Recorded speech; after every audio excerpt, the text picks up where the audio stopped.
Hi, everyone. Thank you so much for your patience while we get started. Welcome to the 2026 Directors Closeup Spirit Awards edition. I am Jeremy Aguilera Gaudet, Project Manager for Film Education and International Programs at Film Independent, and we are thrilled that you can all join us today to hear from these amazing directors. I would like to thank this year's incredible supporters of the Directors Closeup, the Directors Guild of America, SAG Indie, and IMDb Pro. And thank you to our 2026 Film Independent Spirit Award supporters, premier sponsor Lavazza Coffee, principal sponsor IMDb Pro, and official partner Fiji Water. We appreciate their support and devotion to the independent film community. Over the next 9 days, the Director's Close-Up will celebrate the art and craft of directing. We hope that you can join us for all panels as we dive into the creative art of independent storytelling for both film and television. The full lineup is on our website at filmindependent.org, so please check it out, and we hope to see you throughout the next 2 weeks. Today, we're kicking things off with The Spirit of Independence, a panel showcasing 7 very talented directors who passionately brought their stories to the big screen. To ask questions during today's webinar, please use the Q&A function, and only the Q&A function, located at the bottom of your Zoom screen to type in your question. We will get to as many of them as we can during the panel. And here with us today, we have Clint Bentley, co-writer and director of Train Dreams. Hi, Clint. Thanks for joining us. Mary Bronstein, I think you're here, writer and director of If I Had Legs, I'd Kick You. Yes, hi, Mary. Thanks for joining. Lloyd Lee Choi, writer and director of Lucky Lou. Where's Lloyd? Hey, Lloyd. Thank you. Charlie Polinger, writer and director of The Plague. Hey, Charlie. Ira Sachs, co-writer and director of Peter HUJAR'S Day. Hi, Ira. James Sweeney, writer and director of TWINLESS. And last but not least, Ava Victor, writer and director of Sorry Baby. Welcome everyone to the panel. Thank you all so much for taking the time to be here today. Finally, our moderator is a longtime friend of Film Independent and a very familiar face to those of you who have been to our events throughout the years. She is the awards nominations producer. She is the Spirit Awards nominations producer and the artistic director for the Bentonville Film Festival. Please welcome the wonderful Drea Clark. Woo. Thank you so much, Drea, and take it away. Thank you. I felt like I should have had a little music track with that, but if everyone can just imagine that after the fact. I'm delighted to be here. This is such an exquisite lineup. If I got to craft people I got to speak with, it would probably look a lot like this group. So I thank you all for being here and for making the films you made. As Jeremy mentioned, I'm the nominations producer for the Spirit Awards and oversee our anonymous committees who nominate all of our titles and look at everything. I only say titles because we also have television. I don't consider what you do content. You make films. Oof. So it's a real thrill. I'm really proud of all of our nominees and so ecstatic that we get to introduce some of them to a whole new audience or just kind of give big ups to ones that might already be well known within our film independent audience. The people watching are film lovers and a lot of filmmakers and also the people who'll be voting on these. So I know this is really treasured insight for them. One of the joys of the Spirit Awards is we really just have a wealth of original stories, and that is thanks to all of you. So with that, I'd love to start off by we'll just have everyone chime in kind of one by one. Give us your film name, your short log line that you've had to say it probably 470,000 times. And then I'd love for you to give us your starting point for your film. If it was a personal inspiration, we have a couple of adaptations here. If it was, when you became aware of those, the original IP, as they say, and your kind of early development process. So the point of Genesis, because to make anything, but particularly in the independent space, you are living with that for a long time. And so you really need to want to do it. So that's where I'd love to start. And I feel free to just dig in as you go. I don't want to have to like school marm you, but I will if it helps ease any awkwardness. Clint, you have your audio off, so let's begin with you. I'm Clint Bentley. I'm the director of Train Dreams. And as soon as you called on me, I forgot all of the questions I was supposed to answer. But you said logline and then start of the thing. You remembered it all. Yeah. The Train Dreams is about a logger named Robert Grenier who lives in the early part of the 20th century in the Pacific Northwest, and it tells the story of his life. And as simple as that sounds, it's also just kind of it shows this life passing by in a time of great change in the world, where he scarcely understands what's happening around him. Um, and then it came to me actually, like the some producers had the rights to this book, Train Dreams by Dennis Johnson, and Dennis Johnson was and remains one of my favorite writers. But I never would have had the courage to like take on one of his books until they had seen Jockey, and they asked me if I'd be interested in adapting this book, and and then it opened up like just a whole world of possibility into something I wouldn't have had the courage to do otherwise, to like take on this material. But I was so happy, like, um, and so excited to dig into it once I got that encouragement. So props to producers. We'll take it. We love a props to producers here. All right, Mary. Yeah, here I am. Yeah, I'm Mary Bronstein, and my film is If I Had Legs, I'd Kick You. Instead of the log line I've been using for the last year, I'm going to say that the title that my Chinese distributor is retitling my film. It's called Mother of Multi-Level Tragedies. And that sort of is better than any log line I could say. Um, and I approved of the title. The genesis for this project is a personal one. This is a intensely personal film for me. I like to call it a emotional autobiographic film. It's not factual, but it's all emotionally true. And it all started 8 years ago when my daughter, who at the time was 7 years old, became very ill. And I needed to transplant ourselves as New Yorkers to San Diego and live there for 8 months with her in a tiny motel room. I quickly found myself disappearing into that task of getting her well. I started writing this film in that motel room on the bathroom floor at night after she would go to sleep. So I started writing it from that emotional place and from that physical place. And 8 years later, here we are. The genuine general rapid tide of indie film development. Right. 8 quick years. I Yeah. always say that is independent film, the Yeah. 8 years. Yes. Your daughter ended up producing the film. Yeah. All right, Lloyd. Hello, I'm Lloyd Lee Choi. I made a film called Lucky Lou. The log line, which I haven't said in a while, is basically about an e-bike delivery driver in New York City who gets his bike stolen on the eve of his family arriving from Asia. It's a sort of a tense film that takes place over 2 days as we follow this immigrant delivery driver. The genesis was actually back in 2021.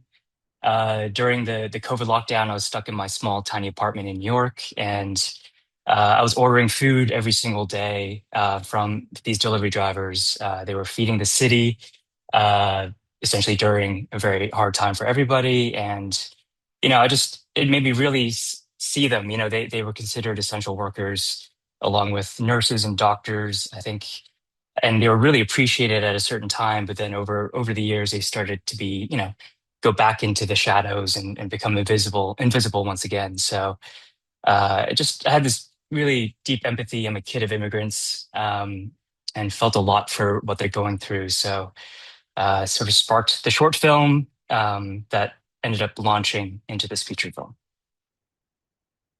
Nice.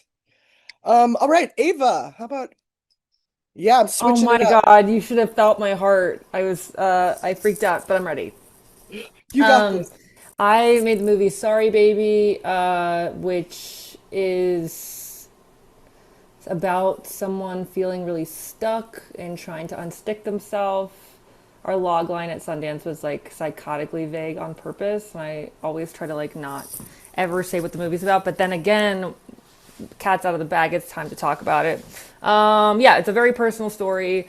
I wrote it about this time that I felt like I was missing in film. It was like these lost years after something really bad happened, and you try to put yourself back together again, and particularly in response to sexual trauma. And I really wanted to make a film that challenged the idea that we have to see violence in order to experience it as an audience member. And I was looking to make a film that didn't shut down people's bodies, or like I was looking for a film that didn't shut down mine, that talked about the pain of this kind of experience.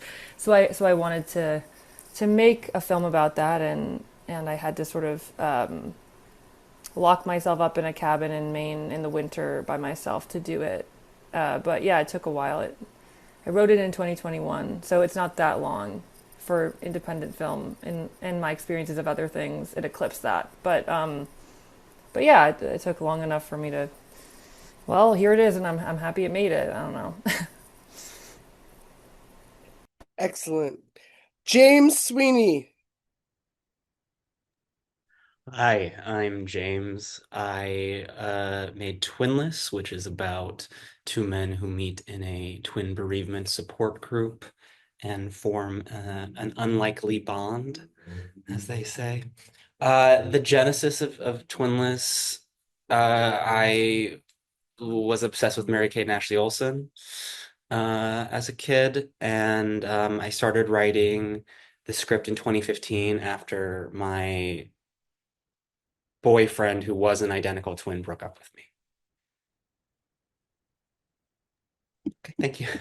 That's a twin. I didn't even know that. Oh, that's it. James has said enough. All right. Ira.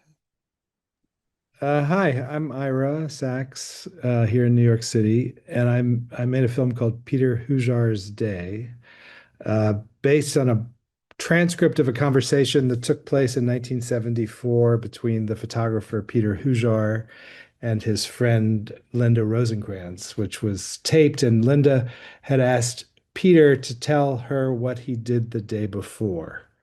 And so it's two people talking back in the day.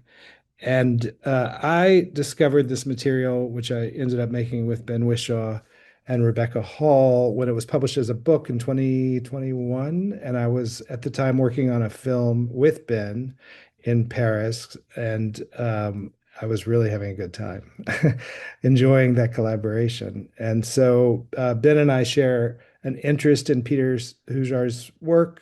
I first discovered his photographs in 1991, so I've been connected to Peter in an emotional way, if not a personal way, for a long time. And so it was really this idea to make some sort of project with Ben based on this material, and we did that, and here we are. Here you are. All right, Charlie. Hi, I'm Charlie. I directed The Plague, which is sort of about a group of boys at like a water polo summer camp in 2003, and this particularly socially anxious boy named Ben, who's kind of trying to navigate his way through all the sort of social dynamics at this camp. Um, I guess the idea kind of came to me, it was during COVID, also in 2021. I was staying with my parents and I caught COVID, and I quarantined in my childhood bedroom. And eventually, as I was getting better, my mom texted me and asked me to kind of like clean out all my crap and to get the room, like ready for my sister's kids, basically, for them to move in. So I found these old journals that I kept, and about this one summer, I had sort of was reading about when we had this game called The Plague, and it was about this summer camp, and it was kind of like a time machine. I was like transported back to being 12, and all these memories came flooding back. And so I really like Mary's line, emotional autobiography. It was a very like personal starting point. It became something sort of fictional from there, but it was really based on experiences of being 12 and being in groups of other boys. Um, I'll say that I saw one of the performers from Charlie's movie at the nominee brunch and avoided his gaze because he played the mean kid. And I was like, oh, God, don't let that 15-year-old get eyes on me. I don't need that heat. That's how No, good he was. Keo's really nice in real life. You No, should go up to him. seemed adorable, but Yeah. his performance was that legitimate.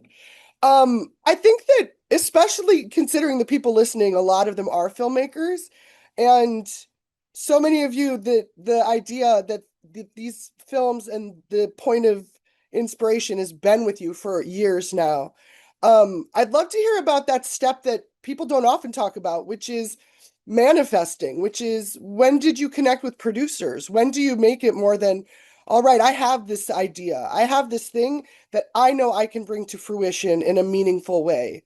Now, how do I make it? Obviously, Clint, yours is a little different because it sounds like it was a different inroad, and I'm sure everyone had a different trajectory for that.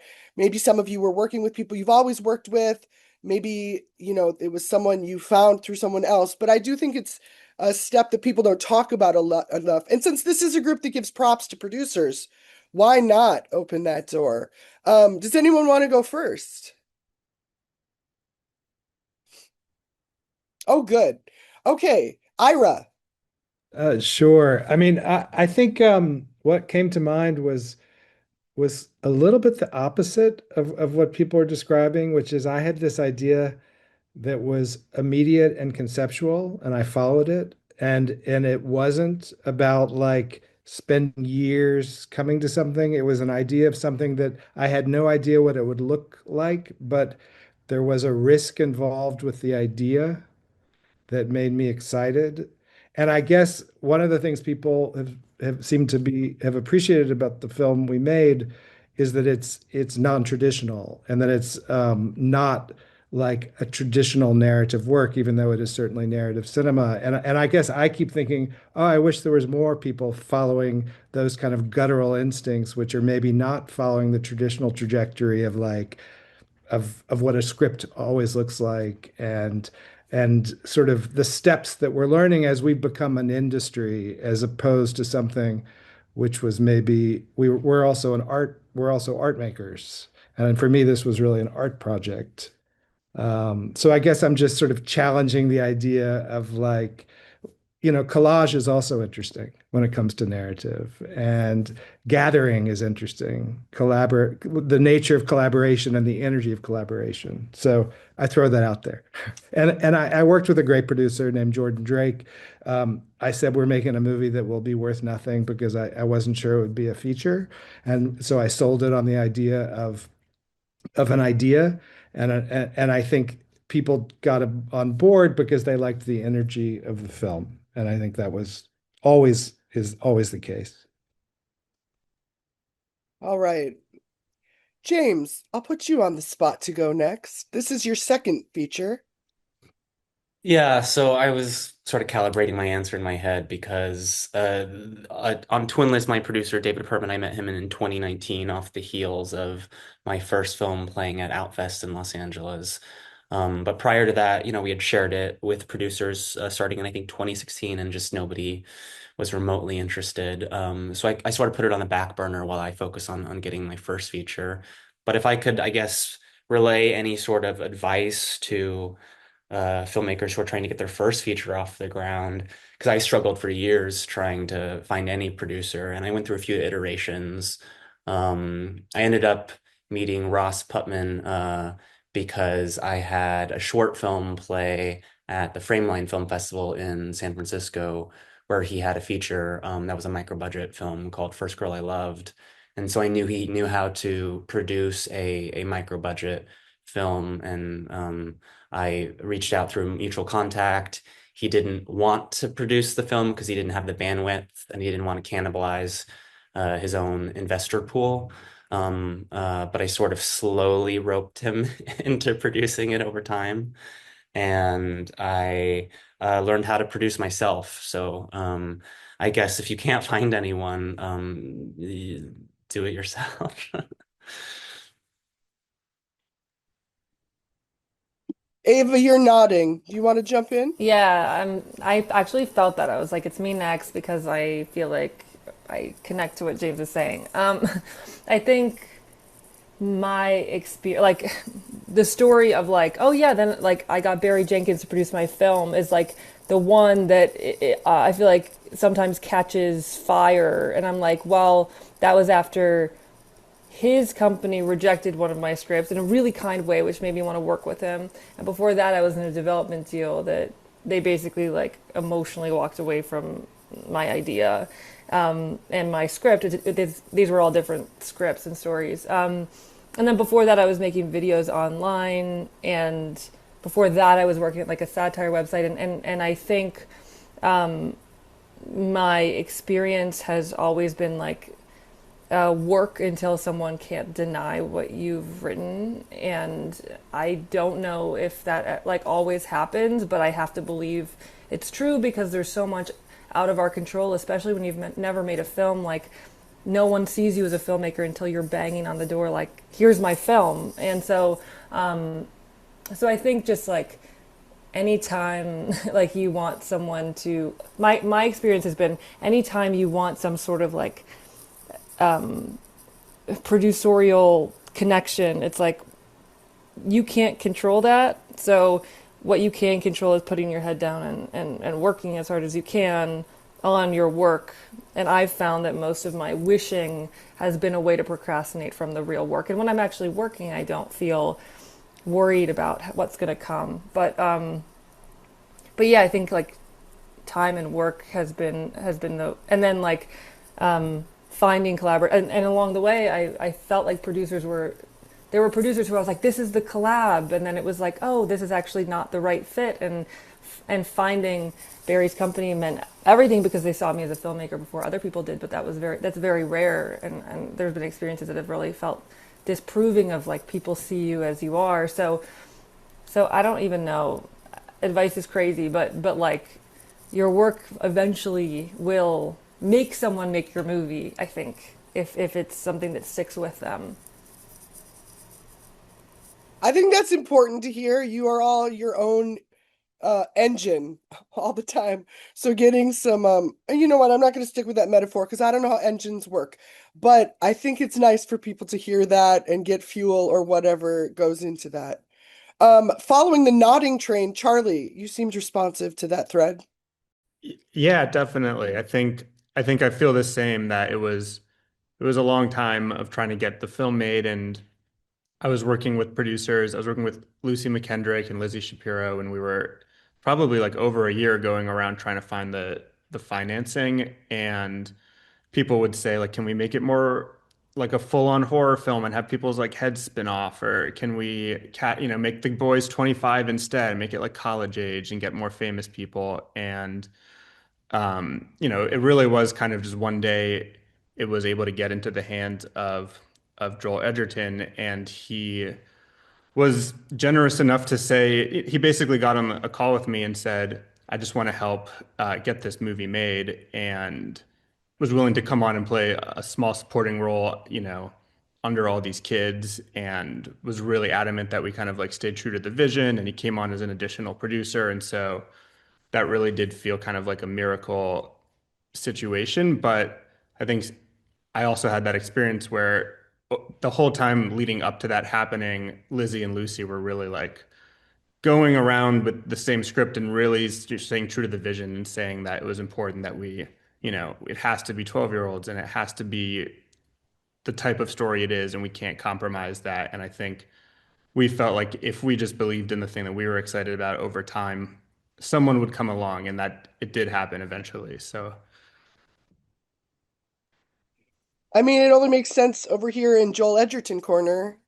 Clint, you had a little, as we said, different avenue in with producers, but what Yeah, was your initial connection with them? no, I will say, similar to echoing some of the other comments, like this one was a bit charmed if we're talking to like first or second time filmmakers, where we spent a long time writing the script to try and get it right with my writing partner Greg Cuidar. And then and we went with Joel, and we reached out to him just like in the normal channels through his agent and all of that. And then he slid into my DMs on Instagram and said hi. and then we were in love, and there you go. And then we got financing from Black Bear Pictures, who had financed Sing Sing, which Greg directed, which we had worked with them on. But I'll say, backing up to something James said, which is more pertinent, which is this all came from these producers. Like, they'd been looking for a filmmaker for a long, long time, for many years, for this book, and they saw Jockey, and Jockey was made in a similar way to what Ira was saying, where we had gone out into the industry to try and find financing for that film. I was a first time director on that film, and so nobody wanted to touch that film at all, where we were going to blend first time actors and real actors on the back of a horse racetrack. And so we just, with Greg, we just cobbled together like as little money as we could, and with the expectation that like no one's going to see this. This isn't going to go anywhere, but we'll make something special that we care about. And then it went on a bit of a run, which was nice. That then paved the way for Train Dreams to kind of be a charmed experience. But Train Dreams wouldn't have existed without that like many years that went into, to Ava's point, just like, okay, nobody, the cavalry's not coming, as the adage goes, and so like, let's just make something. I think, Lloyd, because yours is a feature version of a short you did, that you had a different path towards it. Yeah, I guess it's more of a traditional, I don't know if it's traditional, but the kind of the gateway to a first feature. A lot of people make proof of concepts. The short film was never intended as a proof of concept. It came at a time where, I was working in the branded space for a little bit, and I never really made a short film for myself. I made a lot of things for other people. And so I really wanted to make something that came from me and what I wanted to say. So uh, that spawned the short film, and from there, it had a really good festival run, which opened the door to meeting producers, and my first time taking a general meeting. So I did the round of generals, and that was interesting. But even through that, people, I think, they crap on generals, but I did meet my producers off generals. I met Destin Daniel Cretton and Ron and Asher, and they fell in love with the short film, but also the script I had written.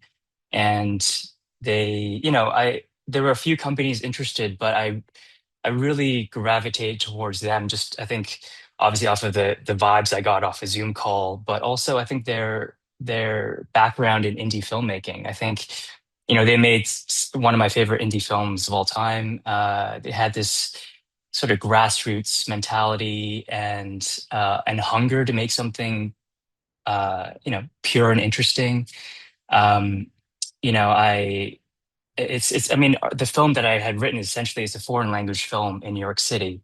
So it's a really hard sell, I think, for a lot of financiers. It's mostly, Chinese language.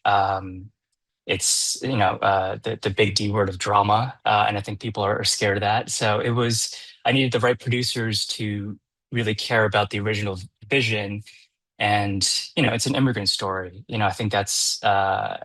I think for a lot of financiers, it was pretty challenging. So um, from there, I met Nina Yang Bon Jovi. I had lunch with her, and basically, we got along really well. And the next day, she offered sort of that first money into the project. And from there, it was like really quick. It was May 2024 that I had lunch with her, and then I think literally the year later, we're premiering at our first festival. So it was like 3 years of you know, writing and developing and thinking. The strikes in 2023 like sort of killed our project for about a year, and then once we had that first sort of real belief in the project, it just really took off and was very fast. Thank you. Well, fittingly, because she said she had an 8-year development, I just realized I made Mary wait the longest All to right, I'm used answer to it. this one. I'm Oh used to no. waiting.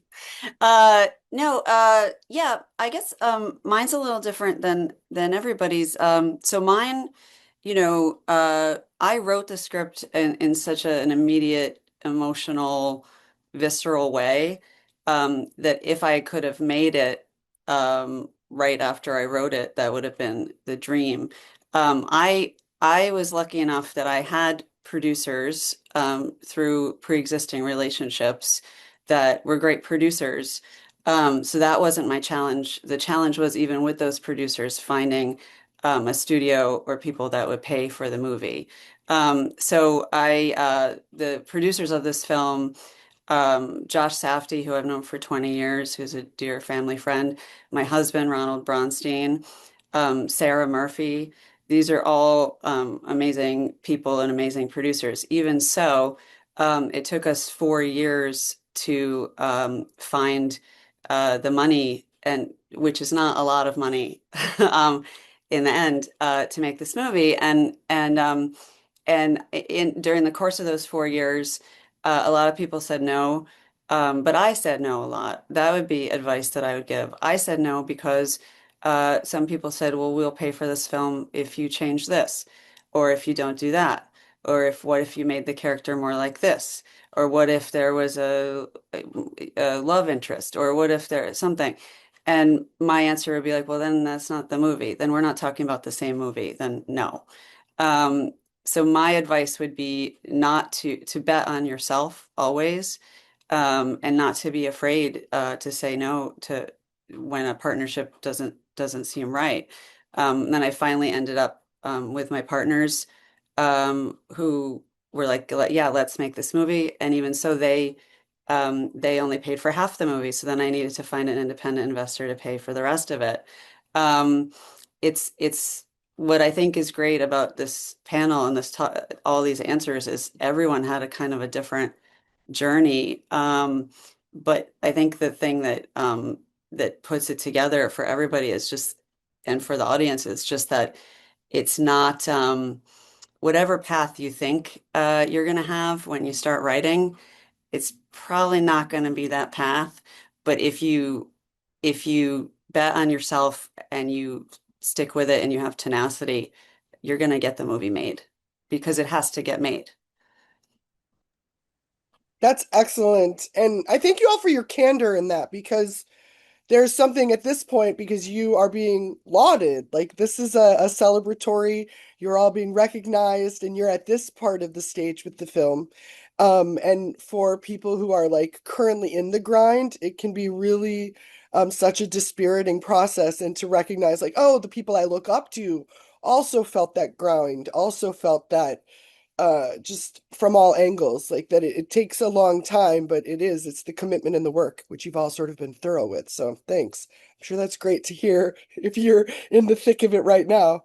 um Branching off from that, because and thinking of such different aesthetics and tones for each of your films, but they're all very distinctive and very consistent. And I always love, like, especially now when you get the lookbooks for a film when it's in its pitch stage, I would print those out. Like, I would have a coffee table book of pretty much any movie I'd ever see. I wish people made those. Like, whenever someone sends me their lookbook, I'm like, make it. That looks fantastic.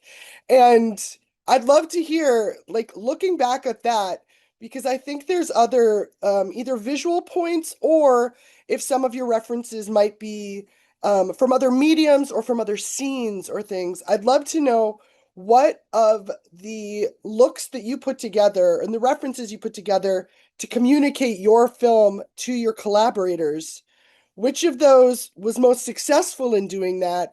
And did any of them really stay with you as kind of a touchstone throughout the process? Does anyone want to jump in?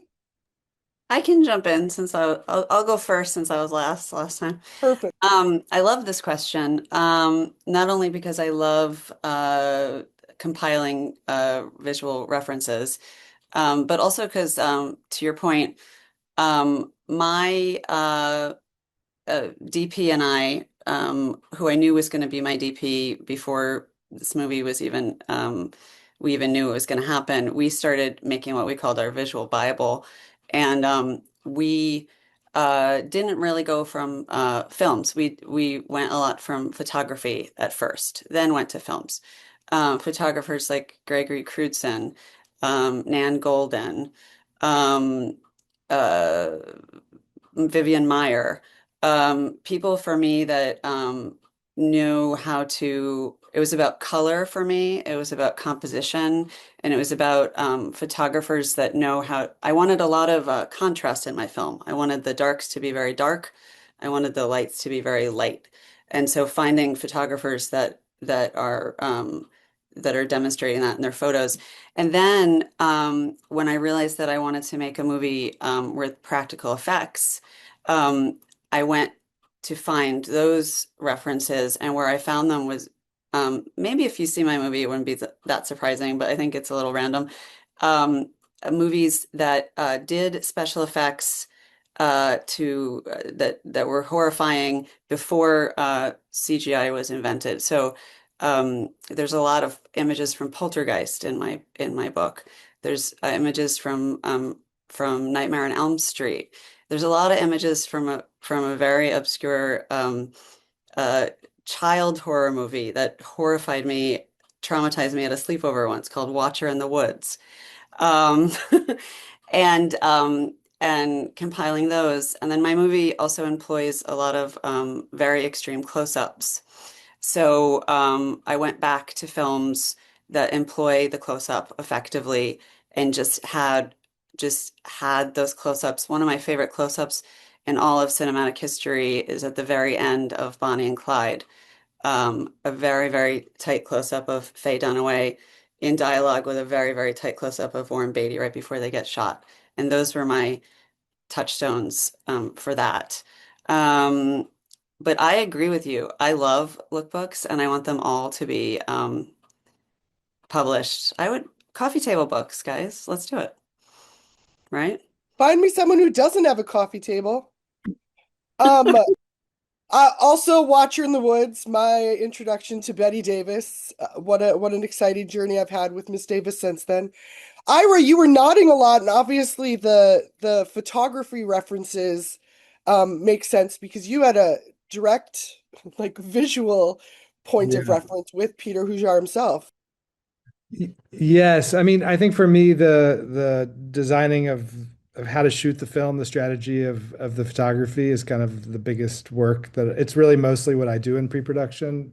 I don't rehearse with the actors even before I start working, but I spend many, many, many hours with a cinematographer and a storyboard artist. And in this film, I had thought that it was going to be in real time, two people talking for 90 minutes, and we would just block it. And I got on set with two stand-ins to do that blocking and realized it was a terrible idea because there was two people with a tape recorder and you don't move. There's no justification for movement. So I had a bit of a panic that took about 3 or 4 weeks of my nights, and it involved learning what the cut can give you, like learning that the cut can be the justification why someone is in one space and then they're in another.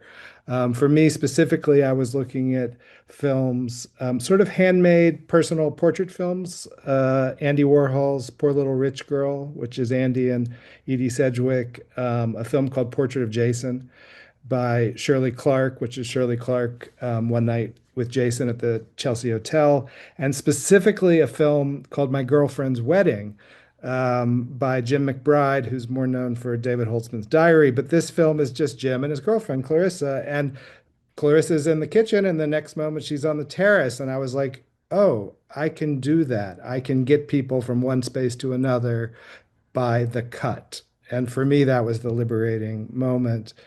Um, we were then watching images. My film allowed me to really enjoy a kind of reverie of cinematic pleasure. That was ultimately what I decided I was going to do. So we were watching a lot of Godard films from the 80s specifically, that had a certain kind of photography that was really wonderful. So it was a movie about image making and about portrait making. So it gave us a lot of freedom of how to think about that. Charlie, you had a lot of underwater elements of it. Was that incorporated into your original lookbook and references? And where does all this shake out for you? It was. I mean, I think in the first lookbook that we were going around with, we found kind of like the underwater shots that you would find sort of like the low-hanging fruit, like if you're on shot deck and looking at underwater shots. And I think I later on I found this photographer named Adam Pretty who does sort of like sports photography and had done these like black and white, more high format underwater water polo and sort of swimming photography. And it was like utilizing like really deep space underwater and images like I'd never seen before of underwater photography.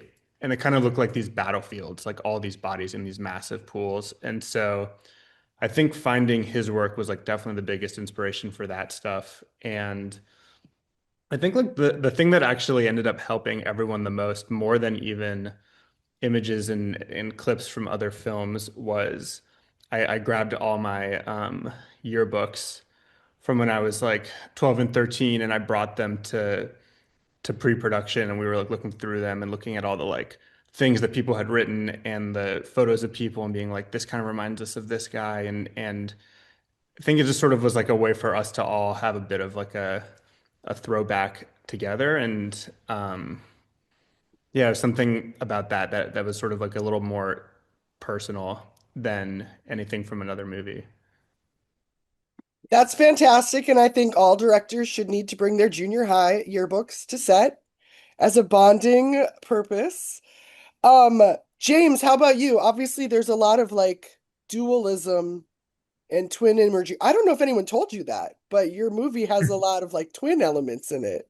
Was that part of your initial research and references as well? Yeah, I crafted a lookbook, not just for the visuals, but for tone. And I'm giggling because I spent so much time on it. Even like just the construction and the design of the document itself. And then I showed it to my producer, and he's like, "We shouldn't share this with financiers." Mm. Because, and this was then his opinion was reinforced by my team because they all felt like it didn't connect with the script. They felt like it made the film seem not as funny, or because I was pulling mostly references from either dark comedies or dramas, which are in line more cinematography and composition wise with the film I wanted to create. But the feedback was, oh, this isn't going to help you get money. So I did end up sharing it with like my heads of department, but it played absolutely zero role in the process. And but if because I did look at it like a few weeks ago, I'm like, oh, this is actually I did make the movie from my lookbook. So I don't know if that's helpful at all. I think that's tremendously helpful. Because it's that Yeah, just sales. hide your visual references from your financier. That's my advice. Great. I just want to say, James, I had the same experience. I Okay. this was for department heads only. No, Yeah. it would help get no money. Yes. Good. But I Um, do, oh, please. just to encourage that, I feel like the lookbook is as much to like help us figure out what we're trying to do as much as help anybody else figure it out. And just like I find that I like get my head around what I'm actually trying to do or trying to avoid or trying not to do through like making those. Uh, And what was your experience like? Because you have, I mean, it's a very sort of pastoral, forest-laden thing for something about trains. Whole lot of forestry. It's not about trains. I know what it's about. I watched it. Not enough I've seen, trains. I keep getting told that. Not enough trains in the movie. yeah, where were all the trains? I saw like two maybe. But what was your lookbook like? And did you kind of follow what they like you said, I like the idea that it was there almost as like a training ground for what you were crafting. Yeah, a big part of it, it was obviously like just trying to get some imagery in there of like the world that we're trying to represent, because we're trying to represent a real world that actually existed. This like very peculiar part of not only the world at the time, but like a very peculiar place in logging, and the history of like that industry. And so there was like a mix of that stuff, of things that I hoped we could lean into that spoke to the scale, and just like the indiness of like how they put things together, and how they did their job, which was by any means possible. But then also a lot of things there's a I wanted like this like magic and mystery of like the unseen world to like come into the film. And so there was also a lot of just like weird kind of esoterica stuff like blended in with that, and people like turning into rocks and things like that like we would never maybe do that, but I wanted to make sure that we could all get that feeling across into the film. And then the best were like random images that were completely real but kind of blurred the line between that just like that I found through like a ton of digging, where you stumble onto some old weird uh, group of photographs from like the late 1800s that are early 1900s that are just like seem like they've been made by like made for effect, but they were just people being strange. Um, Ava, what was your lookbook process like? Your film has such a coldness to it, like literal, like burr, not, oh, it was so cold. It's evocative. Thank But you. I'm wondering if those was also part of your initial, like, photo compilations or anything. Yeah, I mean, I was like, I need my one thing is there has to be snow in the film, and so and we didn't have any money to do anything like that in post, so we chose the exact dates in February, March in like around Boston to give us most likelihood of snow. And the weekend before we shot, it snowed, and the night we wrapped the last shot, it snowed during, but no snow in between. But I'm glad it seems cold anyway. But my lookbook process was very similar to James, where I made a lookbook that was all three colors blue, three colors red, the double life of Veronique, like Juliette Binoche, like floating in a pool, like dead, basically. And I sent it to my producers, and I was like, "This is the lookbook, you guys." And they were like, "No, like let's just not share that. And is this actually what you want the movie to look like?" And I was like, "No, but this is like," I was trying to straddle like tone, and I was trying not to make something that felt in the middle of tone. I wanted it to oscillate between different tones, and I didn't want to like dilute it by landing somewhere in the middle. So I was like, yeah, no, it is like three colors blue, but it's also like Step Brothers kind of. So it was like trying, but also neither. So it was like, then we made a financier lookbook, which was, I guess, like a decoy lookbook, but was helpful. And that had like Mean Girls and Step Brothers in it and Juno.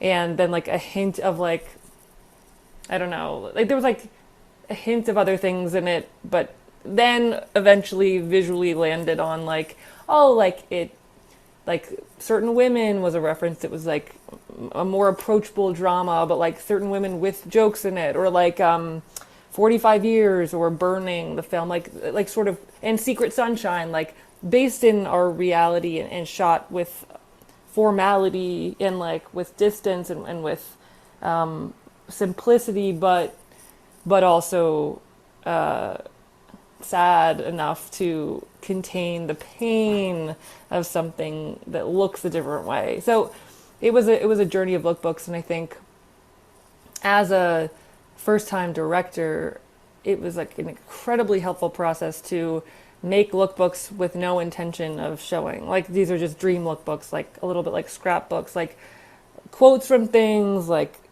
a huge reference for me was like the scene in Tampopo where the women are eating spaghetti, and like that has no business being in my, like there's no moment in my film that correlates to, but having like a dream lookbook that, like, I don't think I ever showed those to anyone, but it's like the lookbook is like almost like you get to curate a gallery that feels like your film, and that to me was a really joyful process. And there's a different kind of lookbook that is for money, and you're allowed to have different things for different purposes.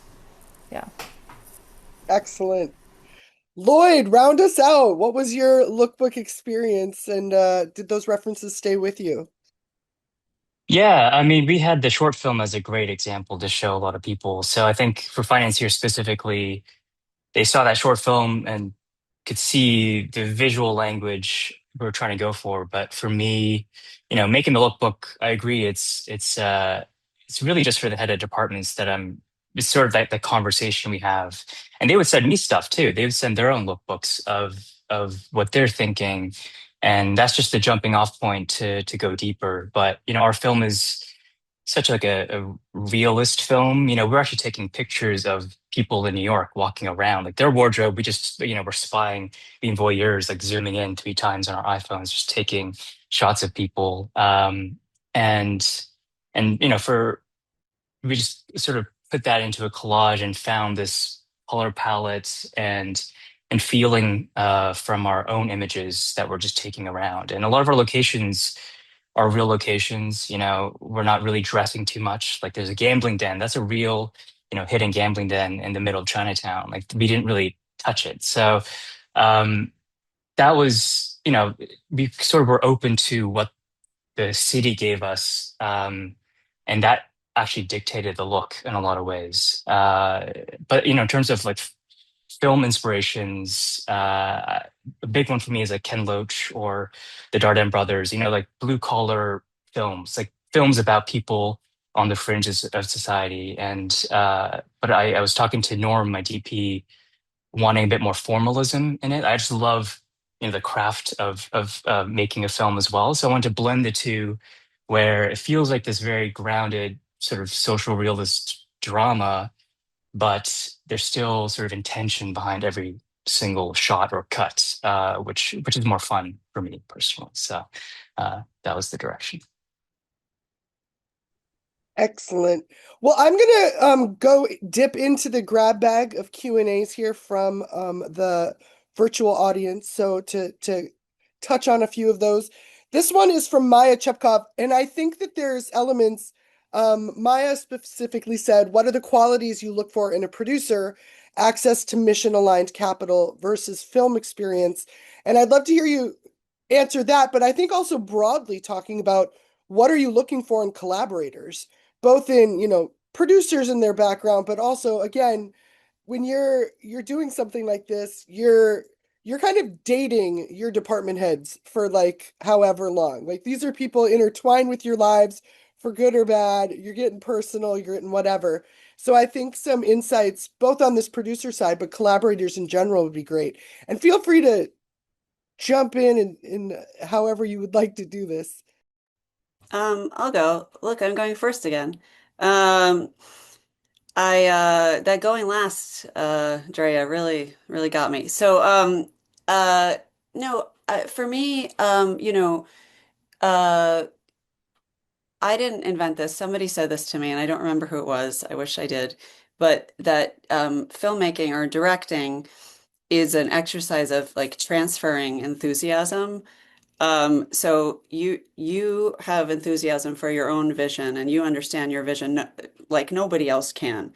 And one of the most important skills that you have to have is the ability to like transfer not only that vision, but the enthusiasm for the vision to the people that are going to execute the ideas for you, who are your department heads, and first often is your producer.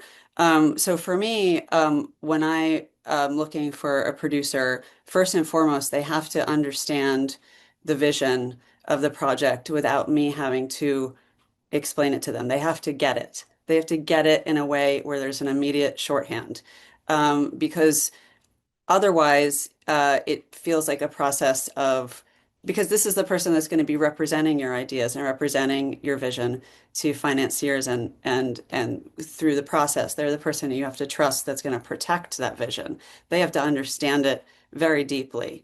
And so for me, that also extends out to department heads. And it is, like you said, it is kind of like dating or being in a long-term relationship. Even it's like living with in a commune with these people during prep and certainly during production. You have to have people that are so dedicated to what you're trying to do that it becomes what they are trying to do. So I'm not a production designer. I'm not a costume designer. Um, those are separate artists. So those artists have to see in my vision their art, and something that they want to express through it. And for me, when I interview department heads and decide who I'm picking, that's what I'm looking for. Someone who is sparked with their skill and their art to express it through my ideas. So we come up with in the end, a film it's a magnificent group project. You can't even parse apart whose idea is what, and that's the magic of filmmaking, and what's what makes it different than some other solo artistic endeavors. So that's what I would say. Understanding the vision is the most important. Yeah, I totally agree about like basically the dream is to talk to someone in a meeting of interviewing various like department heads and seeing some sort of fire in their eyes that then creates like then I can hand something off and say like this person has this real drive with this idea and I can't wait for them to bring me something that's like more magnificent than I could even imagine since I don't understand this job. And I think sometimes there's a trap of correlating fire in eyes with experience and like getting lost in like, oh, this person made this film or something. And I think fire in eyes can come from any level. And when you feel it, you feel it. And I think even when we were like selling the film, I was like in these rooms with people scanning eyes to be like, who has the fucking fire for like putting this film out? Because you can say anything, but like has their own little mission with what this film's trying to say that I can hand it off to them and say, you'll be on the other side with me here. And with producers, I feel like there's like green light language, like you have to make the film you want to make is something that Barry told me over and over again. And there were moments when I was like, fuck, can't we just make the film that you think it should be? Like in my darkest moments, I'd be like, just which one is it? And he's like, it is yours. And that is ultimately the kind of collaborator, especially if it's like someone who's done many things, like you want that kind of trust, even when someone's and I think people who are very experienced have an understanding of the value of someone and their passion for their story who's starting out. Like there is a synergy between that, like they can see the fire in our eyes. So yeah, fire in eyes has been like what I scan for. And you can feel it. It's like a gut thing, I think. And people say the right things. A saga of fire and eyes. Yeah. Anyone else thoughts on collaborators and like best inroads to aligning with them and choosing who to work with? Ira. Yeah, I mean, I sort of what Ava was saying. Never look at the resume too hard. Like like don't hire someone because they bump you up to something or you imagine that they will. It's really about alignment creatively. And I guess for me in each department, it's really something different with cinematographer, it's really lighting, like because every lighting is so subjective that if you really want to see the light you're after, not that you're talking about a light, but you actually see it in their work. And then I think, oh, I made a film called 40 Shades of Blue, and I got the DP based on a Goo Goo Dolls video because I loved the lighting in that video, and that was it. That he never shot anything else, but I was right. Like it was a good match. So I think lighting is a really big deal. With for me, for production designers, it's really like, do the images have life, like beyond being sets? Do they actually come to life? And so I look a lot at like set decoration and try to figure out, do the images they're showing me seem filled with something deeper than just props? You know, something else happens. Um, so I think it's really individual things. And for me, it's also conversation. If you can't talk to like I've loved some DPs and their work, and then we get on and they don't I talk in a very circular kind of like I go round and round and around. And some DPs, for example, don't want to talk like that. They're not comfortable with that amount of talk. And then I think, well, it's not gonna work because I have to really like I have to go through a lot of doubt before find something. So language is also really important, I think. And then producers, I think there's a big question. Is it a producer with money or is it a producer who's going to find money?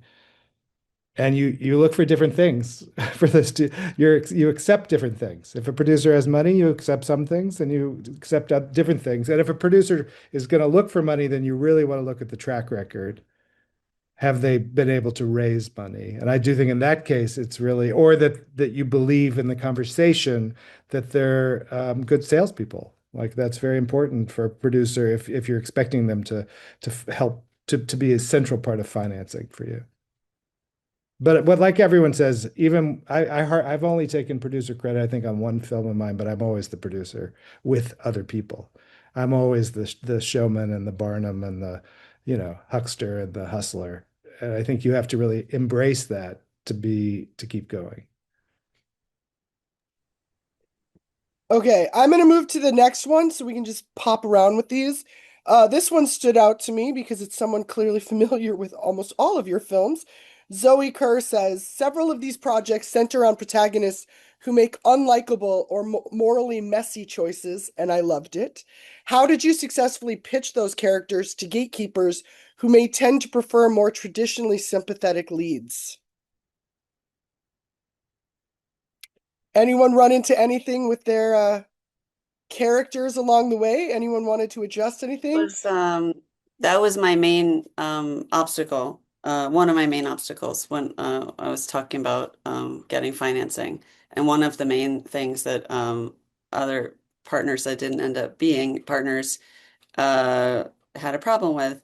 And like I said, I just knew that this character was the character and I wasn't going to change it. And what my lead actress, Rose Byrne, what she always says is that the character's choices might seem messy and unlikable and sometimes offensive, like to other people.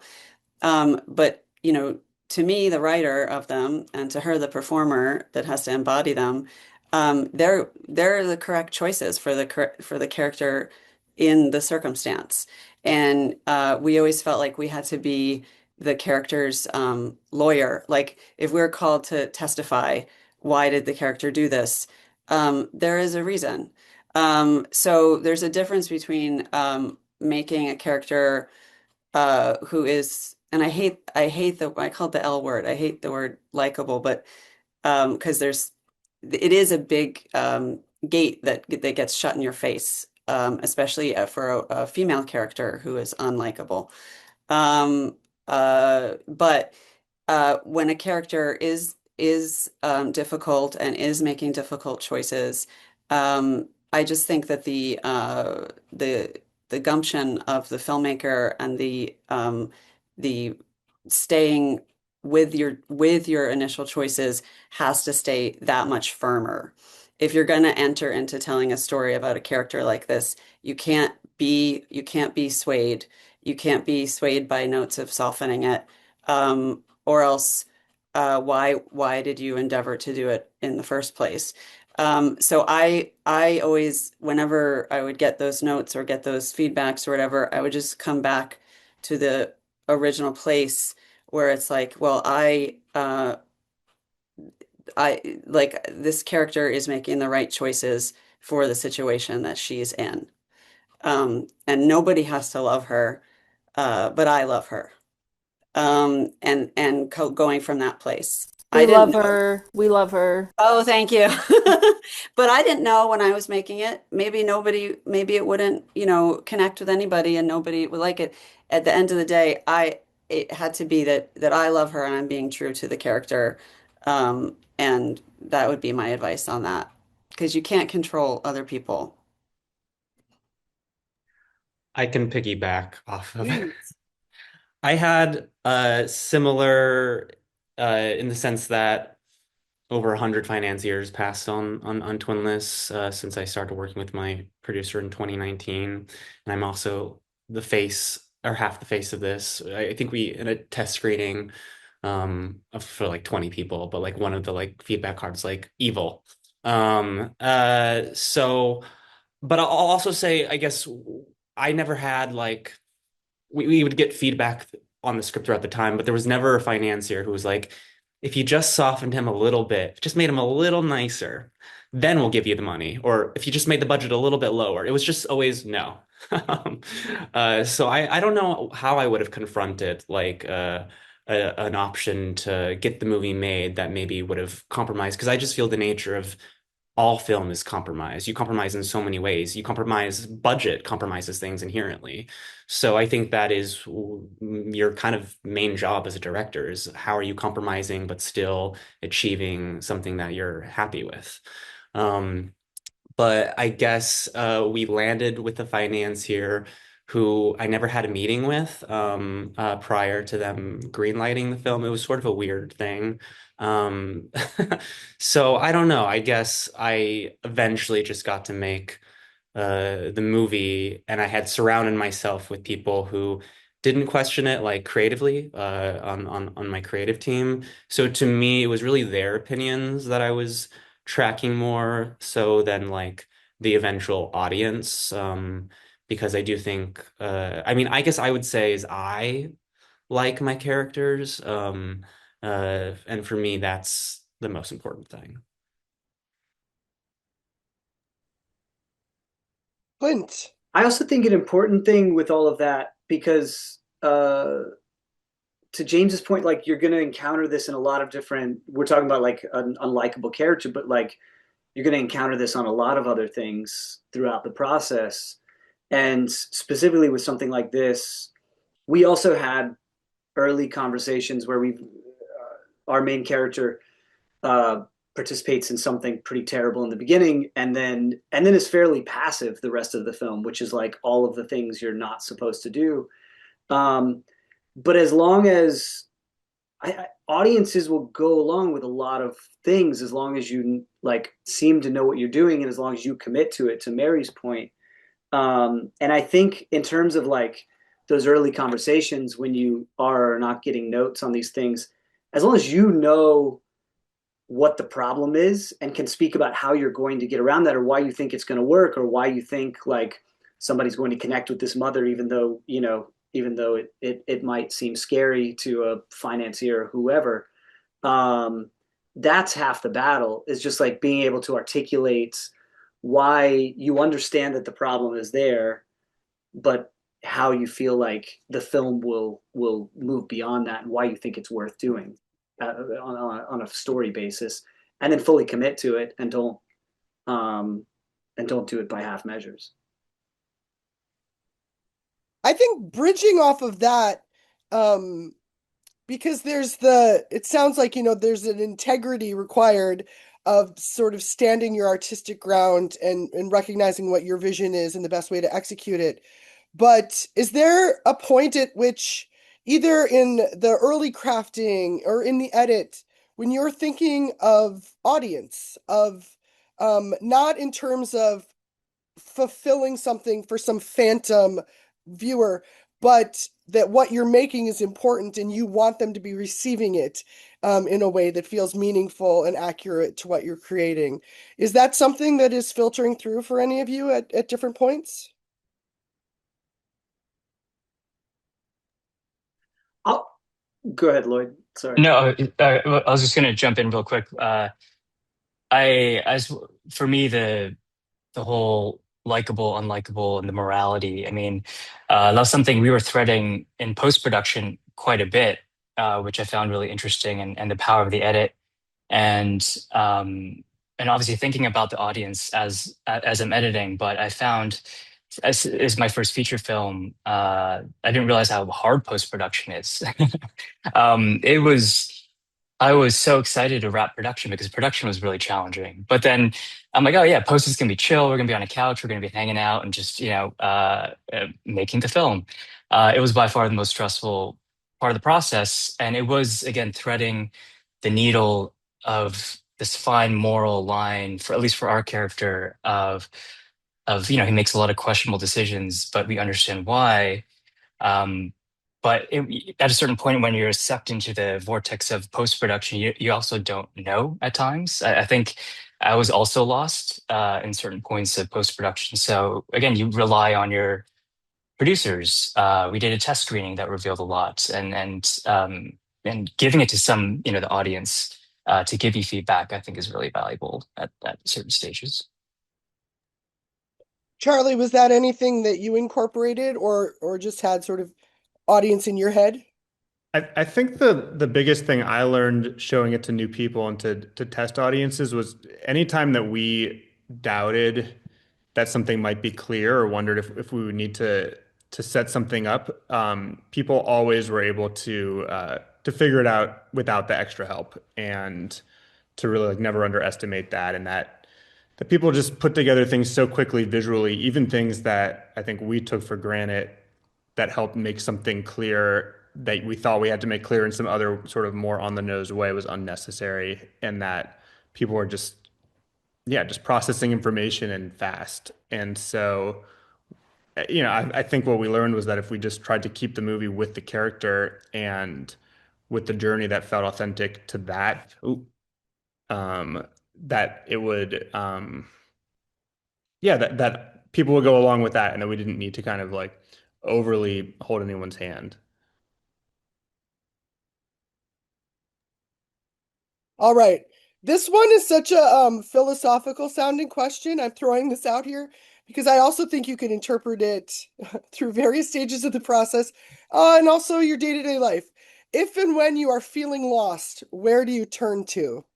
And I feel like that's something resonant both in like the development stage of, am I staying on the tracks with this?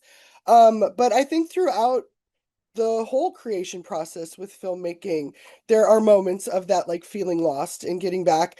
And then even now, like let's say you're like, all right, this one's wrapped, it's in the world, it's out of my hands. What do I do next?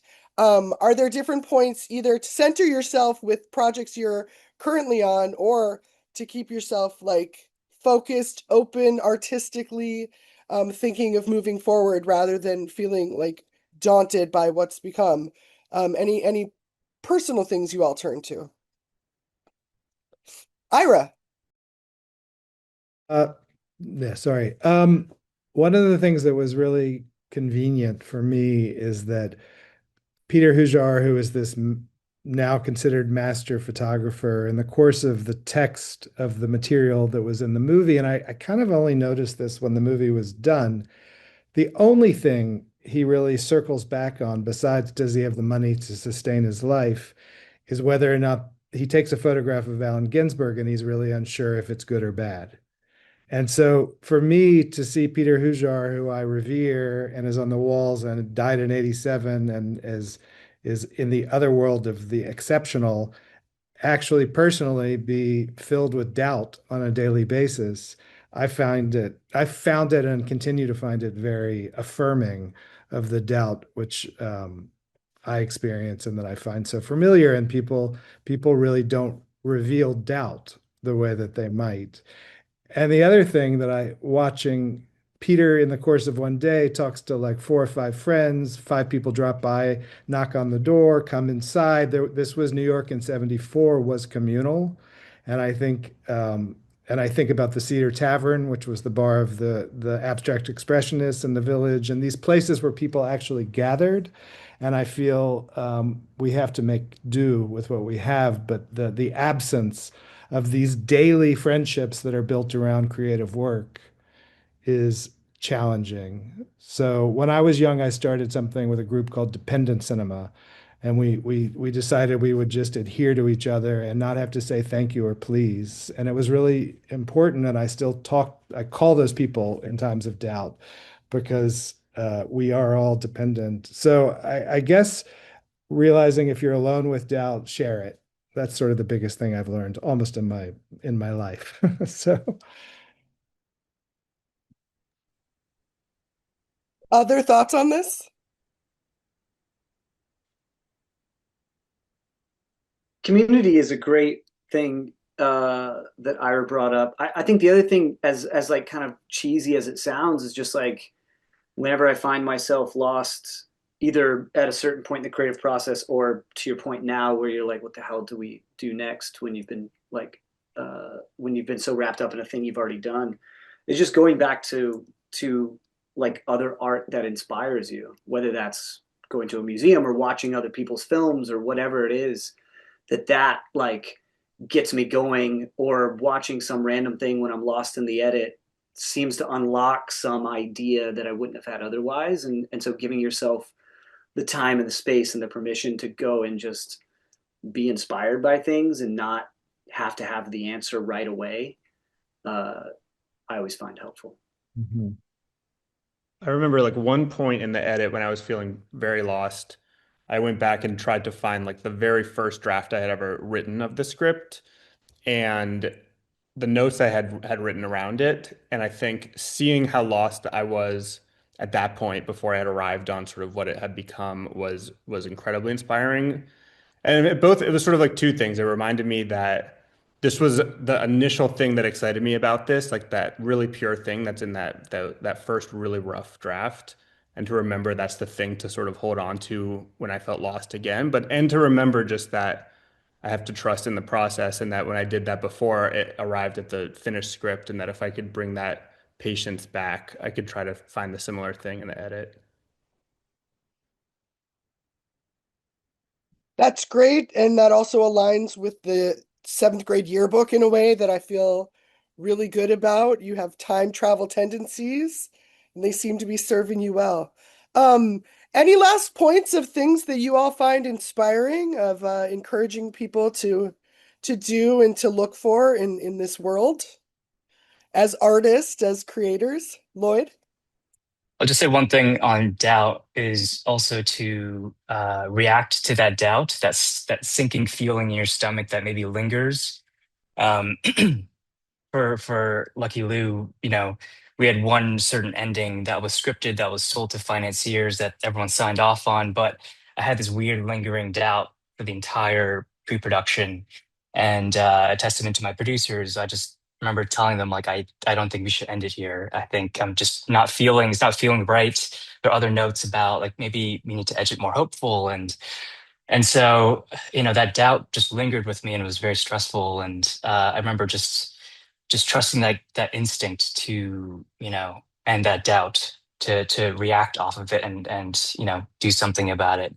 And for me now, the new ending that I had to pitch, and rewrite and change a lot of things in the script because of that changed ending, is my favorite part of the film. And again, it's trusting that instinct throughout the process. I mean, This is oh no, sorry. please, James, no, please. All right. This is sort of echoing the same sentiment, but for me, I found it as a sort of emblematic antidote to doubt, which is something I'm sure we've all heard, is just trust the process. And for me, knowing the waves that I've been on, it's like, oh, but I got through that and it turned out just fine. And all the things that went wrong ended up being the right thing. And I just wish I had given myself more grace and been less anxious during that because it all worked out. So when I do have a moment, I mean, I'm feeling lost right now, to be honest. And I'm just trying to remember that this is part of my process and that I'll figure it out with time.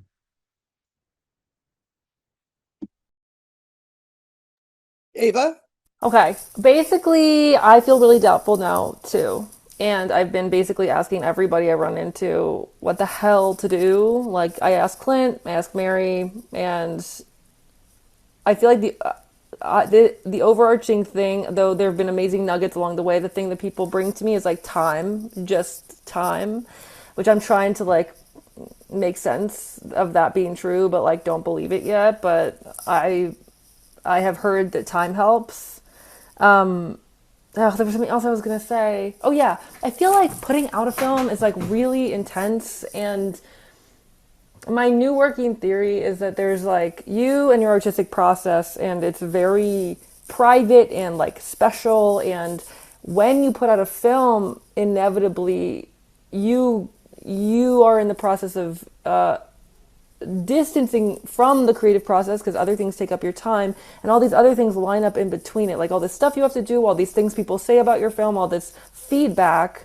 And my new thing, my new idea, which I haven't proven yet, but like talk to you in like 7 years and I'll let you know if it's true, like taking like just removing all the space and the confusing information that's come in between you and your artistic process, and just finding that sort of gel again with the thing about yourself, because that's the only thing no one can take away from you, really, is like your relationship to your work, and how important it feels to you. So I'm like, okay, just time will remove these obstacles in between, and then there'll be like a return or a no rival or something. But I don't know if that's going to happen, but that's just like what I'm banking on right now. Time is definitely going to happen. It has to. It You're just has to. banking the right way. I oh, Yeah. sorry. No, please. No, I just to add to that, uh I love, James, what you said about giving yourself grace, because, making a film and making any film, whether it comes out good or bad, is a Herculean task. When you're in the midst of making a film, it almost feels like somebody's actually made a film before. Like, how can this have happened ever? But you do it, and then you have your film. But it always feels impossible when you're in the midst of it. It feels like there's never enough money, there's never enough time, there's never enough anything. And yet we all did it. We all made our films. And so I think for people listening that are about to make a film or want to make a film, I think it's really important to remember that even the films that you're watching that maybe are your favorite films, or your directors that you're watching that are your favorite directors that seem like on high, they also felt the same exact way. When I felt lost during the process, one of my idols is David Lynch, and I kept going back to these certain videos of him like arguing with his AD of like, you haven't scheduled in time for me to dream, or like yelling at his AD again, who the fuck cares how long a scene is? Let me make the scene as long as I want. And connecting with people that inspire you when they're lost in these moments, and being like, yeah, I'm not, by the way, I'm not comparing myself to David Lynch, but that you're like, yeah, that person felt that way. I feel that way. We're both human beings who are trying to succeed at the same art form. It's okay. It's okay. Um, and to give yourself grace. And that you're an artist, but you're also a human being who has limitations too. Okay, I think that's a perfect place to end. I was hoping someone would bring up David Lynch, so thank you for the assist, Mary. I want to thank you all so much for being part of this. I hope that everyone in the audience, if not has already seen your films, please do. And also please encourage everyone you know to see their films. I think this is a really meaningful work that's a very lovely thing to take on in these times, for all the complexity, messiness, and grace therein. So thank you for taking part. And thanks to the Film Independent members for being members and caring about the filmmaking craft. So hurrah, you did it! Thanks for having us.